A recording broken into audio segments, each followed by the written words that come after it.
পৃথিবীতে যদি কঠিন বলে কিছু থাকে তাহলে সেটা হলো মানুষকে চেনা। যখন জীবন তোমাকে কাঁদানোর জন্য শত কারণ দেখাবে, তখন তোমার জীবনকে তুমি বুঝিয়ে দাও যে তোমার কাছে হাসির জন্য হাজারটা উপায় আছে।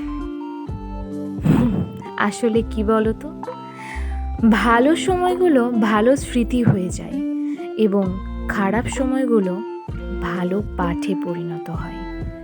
প্রত্যেকটা খারাপ সময় এক একটা পাঠে পরিণত হয়, বুঝলে বন্ধুরা? আর সব থেকে বড় কথা হলো, মানুষ চিনতে জনম যায়। মানে মানুষকে 2 দিন বা 3 দিন বা 2 বছর বা 10 বছর দেখাতেই চেনা যায় না। মানুষের সাথে ব্যবহার করে মানুষকে চিনতে হয়।